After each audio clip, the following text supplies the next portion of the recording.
Good morning and welcome to the DFS Army YouTube channel. I'm Razzle11 and you can find me on X at Razzle11Grinds. Go ahead and take a look at the pitching for today, the 16th of August. It is Saturday.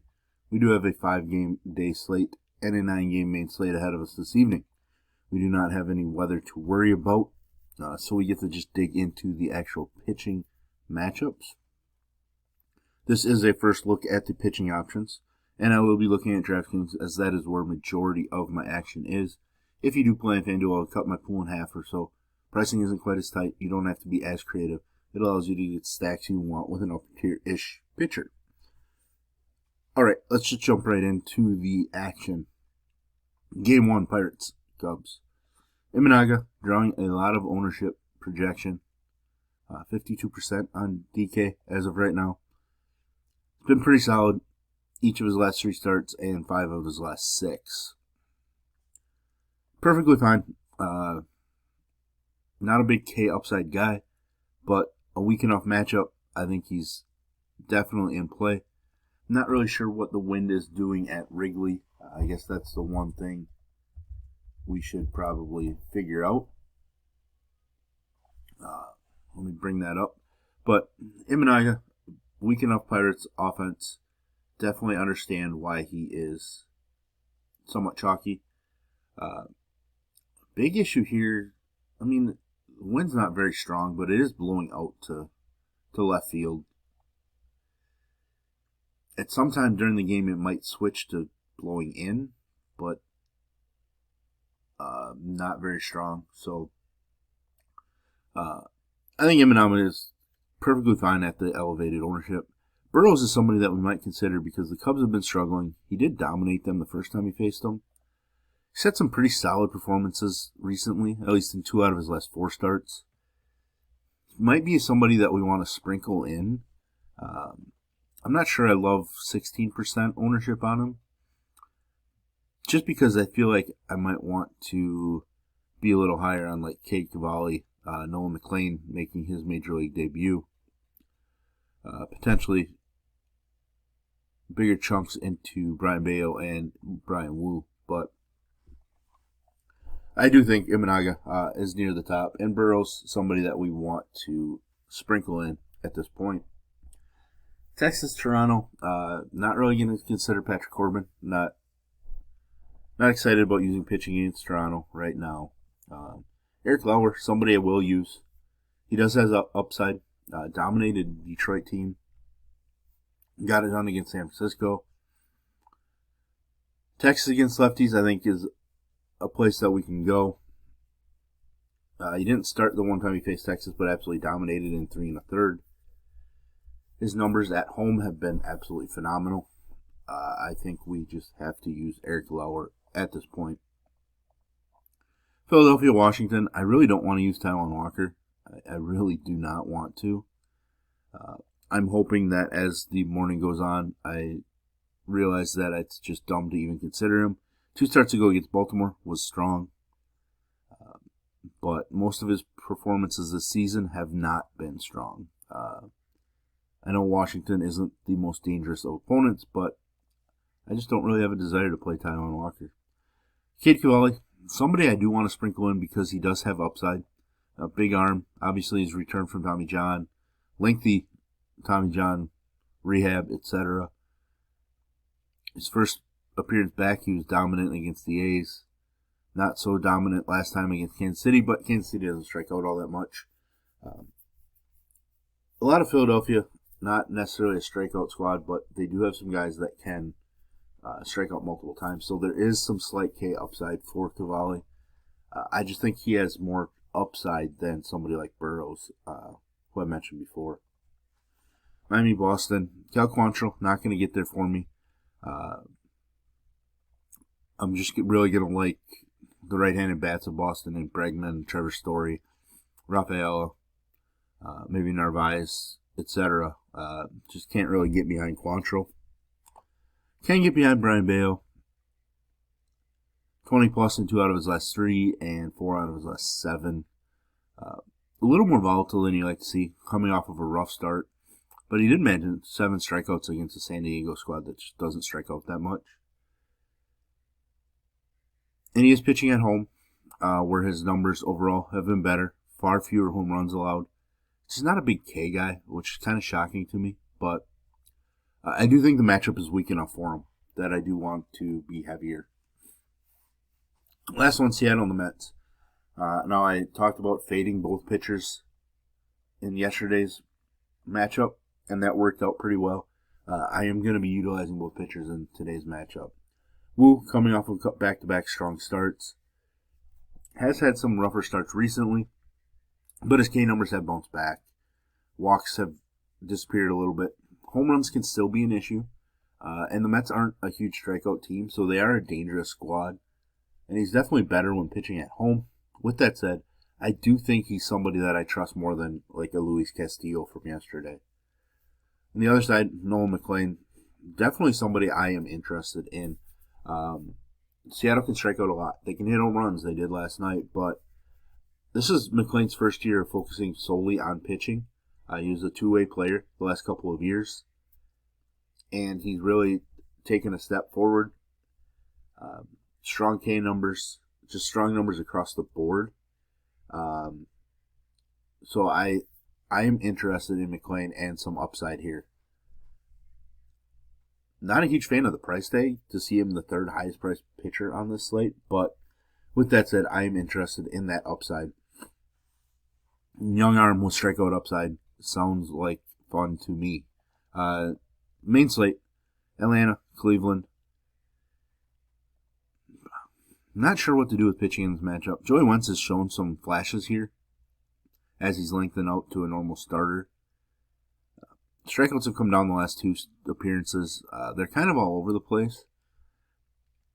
I'm going to guess that he probably doesn't make my pool on a 9-game slate, but he's somebody I'm at least considering. Sony, on the other side, somebody I'm going to consider, but his recent performances haven't been all that great. And he's actually been a lot weaker when pitching at home. A home run, every 4.1 innings.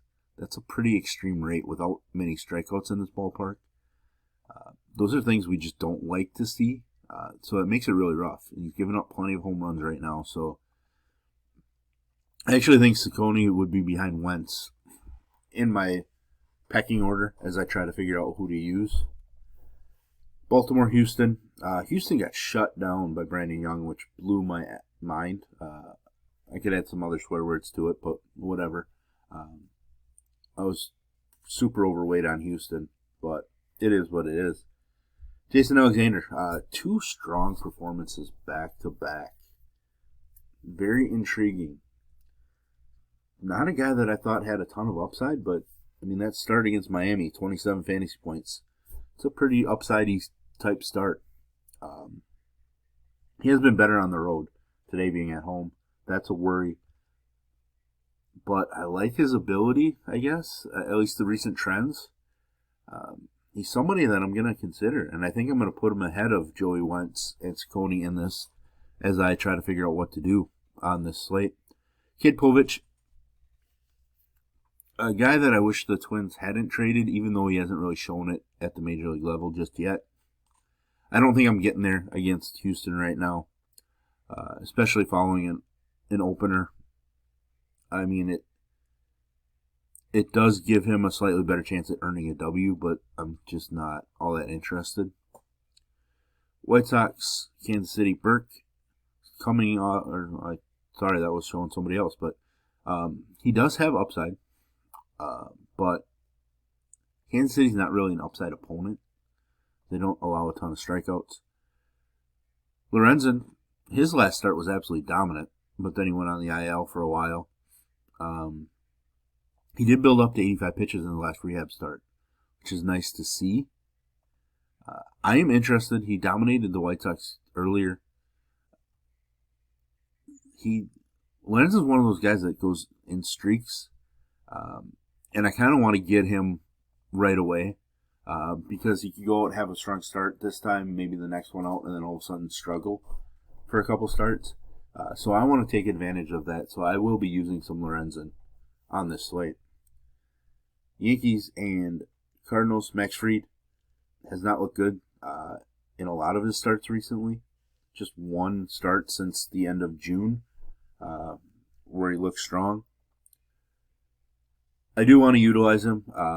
St. Louis can struggle more against left-handed pitching. They aren't a big K squad, but still, I do think Fried is a guy that we want to use on this slate. Sonny Gray on the other side, back-to-back strong starts. He's been a bit more erratic in his performances. Did have a nearly 51 piece at the end of June. Struggled to kind of find consistency after that. But the last two starts against the Cubs and Dodgers of all teams, absolutely dominant. Yankees offense overall has kind of struggled a bit, and he's been better when at home from a fantasy points perspective. So just have to use Sonny Gray at this point. Detroit, Minnesota, Casey Mize, Zebby Matthews. I don't think I'm going to get to Mize. I don't mind him. He has made 3 starts against Minnesota, but he hasn't been great in any of them, and allowing 6 home runs in 3 starts. You know, the Twins have hit 6 of the 16 home runs allowed by Mize on the season. I'm just not all that interested in Mize, even though the Minnesota lineup is weakened. Zebby Matthews, 2 strong starts in a row, 3 out of his last 4. Coming in, pretty good trends. One of those starts was against this Detroit squad. I like him. He's got upside, big-time K ability. It is a volatile spot. Can allow home runs. Just 1 so far at home, but 7 in just 44 innings. He just, to me, has more upside than Casey Mize in this game, so I will kind of hitch my wagon to some Zebby Matthews. I'm not sure we're going to have ownership on the main slate yet, but we can take a look. We do. Zebby Matthews, the highest owned pitcher as of right now. That is wild to me. Wow. Hope that comes down as the day goes on. Arizona, Colorado, Ryan Nelson and Dollander.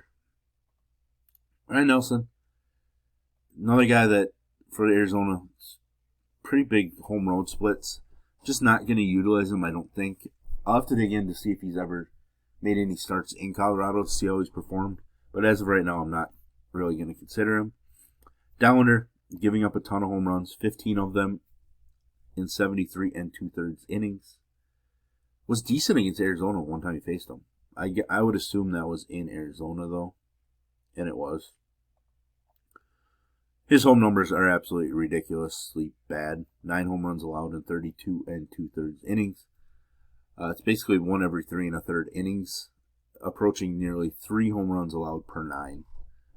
Not the best number to have in a ballpark where the ball carries. Tampa Bay, San Francisco. Adrian Houser is certainly intriguing to me.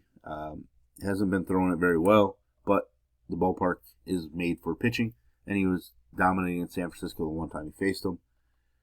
Verlander, probably not going to get there, but it is a ballpark I like, and he's been decent enough, but he just hasn't shown upside, and we need upside. He has thrown over 100 pitches in back-to-back starts, but again, I just don't think he has the upside we need. Snell and Cease, both guys that I'm going to utilize. Snell was dominant his last time out. Second start back from the IL. Dominated a difficult Toronto lineup. San Diego, just about as difficult from a K perspective, but Snell has the upside. Cease, super volatile. Dominated the Dodgers a couple times. It just has a ton of upside. Not as strong on the road, but still coming in off of back-to-back strong starts. Both at home, unfortunately, but he has the upside we look for. Last game, Morales and Anderson. Morales, a big-time arm in the minors, just not lengthened out. A lot of walks. I like his future upside. If we hear that he might, get to 75, 80 pitches, he's in play. But I don't think we're going to get that just yet. I think it's more the next start or the start after. Tyler Anderson, probably not in the spot on the 9-game slate in a ballpark that's made for hitting. There we have it. There's a first look at pitching. If you enjoy what I bring to you, please hit the like button, hit the subscribe button, turn the notification bell on, get the alert anytime we drop videos here at DFS Army. If you want to join us, get access to our coaches, tools, sheets, Discord, etc. I'll put links in the description below. You can use promo code RAZ, that's R-A-Z, for 10% off monthly. And I will drop a link to the merch store here. My daughter is rocking my hoodie, and she absolutely loves it. Check it out. Get something. Let me know what you think of the merch. But that's it. And as always, best of luck, everybody.